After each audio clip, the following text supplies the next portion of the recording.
Our next topic, we're going to talk about a lot of things oriented towards the differences between Apex as a multi-tenant cloud computing language compared to traditional on-premise oriented languages.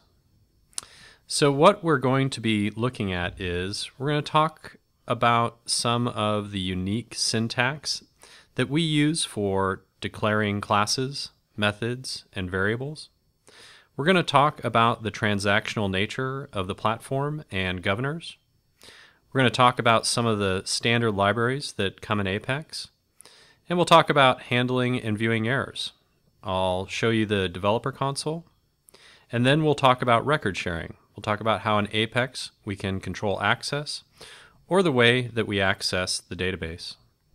So if we take a look here at some of the similarities that exist between a class that is declared in Apex versus a class that is declared in another language, there's a tremendous amount of similarity in terms of the base syntax that we use. So things like using the extends keyword, using the class keyword, or having access modifiers, so on and so forth. There are differences regarding the different access modifiers that we have in Apex. The way that we are able to override a method or make a class extensible. We'll talk about exception handling, we'll talk about the memory lifecycle, and then governor limits. So, Apex classes. So here's a lot of the keywords that go into declaring a class.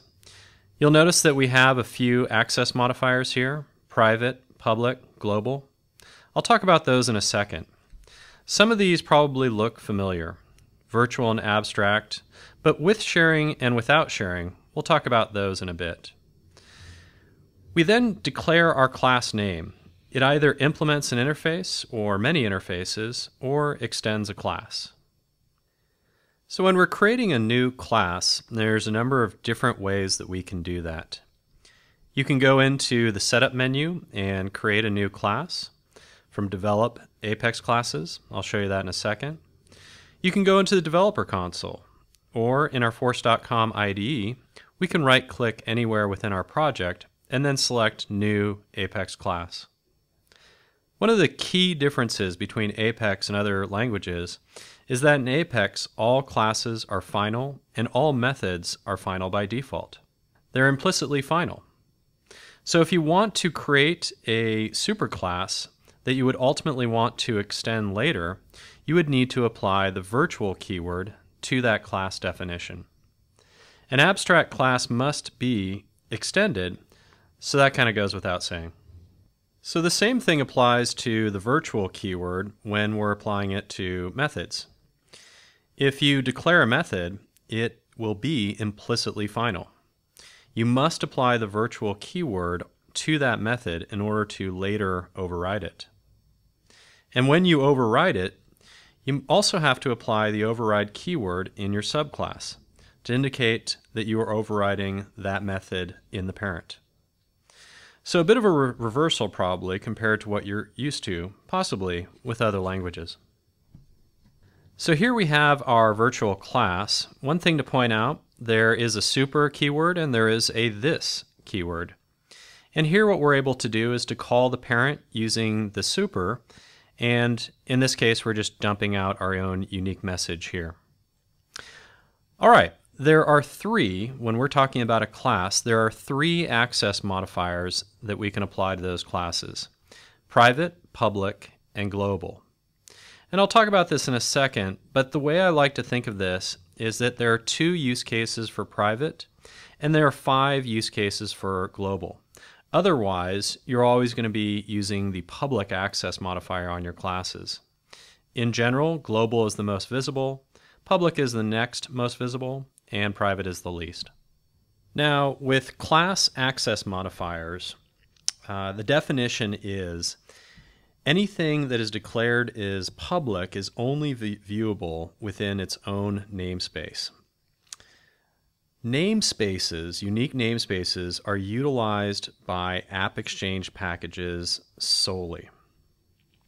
Unlike in some other language where you create a package And you now have this unique namespace in your code set or your library. Apex doesn't work that way. In Apex, we reserve that namespace functionality for applications that are published to the AppExchange. You create what's called a managed package, and you essentially register that unique namespace so that when you upload your classes, you know that you're guaranteed not to have a naming conflict. But if you're just a customer who's working within their own org and creating your own unique classes and methods, you will not be getting your own unique namespaces for those situations. Now, the reason that we have global in addition to public, remember I said that public is limited with respect to visibility to your own namespace. Global is utilized for the purpose of AppExchange vendors. They can create a global class. They can upload it into the AppExchange as a managed package, and the customers that utilize it can install that Apex class, that global class, into their org. In that use case, the customer can access that global class in their package. And so maybe they want to call a method or instantiate an instance of that object. Because it is global, their customers now have the ability to access that. Otherwise, if they would have declared that class public, their customers would not be able to see that class. So here are the use cases for utilizing global and utilizing private. If you're going to create some batch Apex, then it must be contained within a global class. If you're creating an inbound email service or a web service, it must be contained within a global class. Same thing goes for scheduled Apex. And the final use case has to do with what I was describing with respect to AppExchange applications. You want your customers to be able to call your code directly via the interfaces that you provide them via your global classes. There are two use cases for private. The first is where you have an inner class and you want that inner class to be only accessible within the containing outer class. Then we can apply private to the inner class. The second use case is it's not necessarily deprecated, but it's no longer necessary.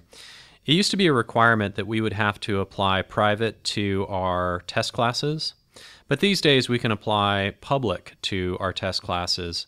So you can have a private outer class as long as it is a test class. And so finally, when would we want to utilize the public access modifier? Well, if it's not one of those 5 use cases for global or one of the 2 use cases for private, then we're always going to be applying public to our classes. So let's talk about the access modifiers for the members of those classes, the variables and the methods. We actually have 4 of these in this case. There's global, public, protected, and private. Private means that this member variable or member method is only visible within the containing class. Protected means it's visible within a class or from any subclass. Public means it's visible from anywhere within your org. And global, once again, only applicable to the AppExchange from the standpoint of visibility, means that it is accessible by your customers after they've installed it into their orgs. There are certain things like methods in an email service where the method that is going to be called upon an email being received, that needs to be marked as global. So there are definitely some unique use cases where global is required, where you're utilizing Apex. But from a conditional standpoint, global is really only used conditionally by AppExchange vendors. Transactions and governors. With the possible exception of a scheduled Apex job, at the end of the day, Salesforce receives an HTTP request of some sort, whether it's via browser or an API call. And it kicks off a sequence of events up on the application server to handle that request. Ultimately, we're going to execute some Apex code during that request, and that's going to mark the beginning of our transaction. Actually, it goes beyond Apex in the sense that we might have some other things that are occurring, things like workflow and so on, but that is a synchronous request coming into Salesforce. And what we do is we monitor that and we track that as a single transaction, a single synchronous transaction. So let's say that we have a custom web service defined. And the way that we do that is we define that custom web service as a method in Apex. And so let's say that our custom web service is going to call a method defined within some other class. And in that method, we perform a DML operation that's going to write some records to the database. And let's say that we have an Apex trigger that gets fired off as a part of that DML operation. In that case, all of these different events are being tracked from a database standpoint as a single transaction. So if I have an uncaught exception anywhere within that sequence, maybe it's within the original web service method, maybe it's within the trigger, everything is going to get rolled back in the case of that uncaught exception. So you have all these different database operations. We mark them as a single transaction. We roll them back based on that situation occurring. There's also some memory implications to this. In Apex, when we receive that request and we're kicking off the transaction, the platform will allocate heap space in order to handle that request. All the memory, all the heap space which is generated during that transaction is created, and then at the end of the transaction it's going to be garbage collected. So within that context, things like a static variable don't behave in the same way that you're used to when you're programming in a language like C# or Java and you're running your code on a virtual machine. In the case of a static variable, let's say if we're talking about a JVM, that single static variable exists when that class gets loaded through the class loader. There's now a single copy of that variable within the VM that multiple requests would be able to access. It doesn't work that way within Apex. If you create a static variable, its life cycle is limited to the transaction. So there's not this concept of this universal static variable out there in memory which multiple transactions can access. Every time that transaction kicks off, we're going to reinitialize whatever that static variable is. Okay, governors. So because Salesforce is running on a true multi-tenant platform, one of the things that we need to do is we need to ensure that different customers are not overutilizing system resources because they've written inefficient code. And for that reason, we have this set of rules, which we call the governors, which say that you can't overutilize those system resources during one of these synchronous transactions. Because if you think about it, we have this multi-tenant system. If a single transaction is overutilizing those resources, you're not just slowing your own application down, you're possibly slowing down the requests coming from other customers who are using that same system. We can see this in the real world. If you think about something like international fishing rules, there are treaties among countries to not overfish in the ocean. And the reason is that if everyone went out and consumed as much as they could, none of that resource would be left for anyone. So it's kind of the same concept as we're working in the multi-tenant platform in Apex. The governors are in place to enforce the efficiency of those transactions that are going through the system. What they do is apply these limitations based on amounts of those resources that you're able to use on a per transaction basis. So the governor limits are not about how much you use Salesforce in an org basis.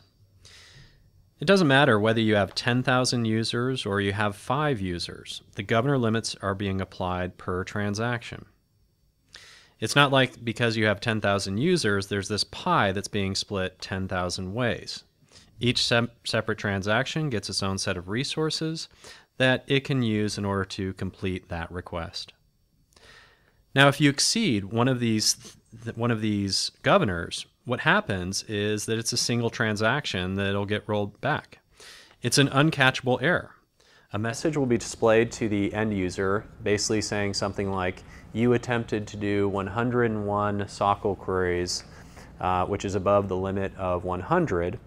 And it will basically roll back that transaction, display the error message, and then whoever was the last person to modify either that class or trigger which contain that line of code, they will receive an email with the line number and the specific governor limit resource that was exceeded. Okay? They're subject to change from release to release, so they're often increasing. In my case, I've been working at Salesforce for 4.5 years. The heap space, when I started, the maximum size of the heap space was 1 megabyte. It's now been increased. It went to 2, it went to 3, I think it went to 4, and then it went to 6. So it's gone from, since I've been working here, it's gone from 1 megabyte to 6 megabytes. So they are not something that are set in stone over time. All right. All right, so here are those governor limits. And if we take a look at them, we talked about the bottlenecks of CPU. And the way that we measure that is right here, total number of executed code statements, 200,000.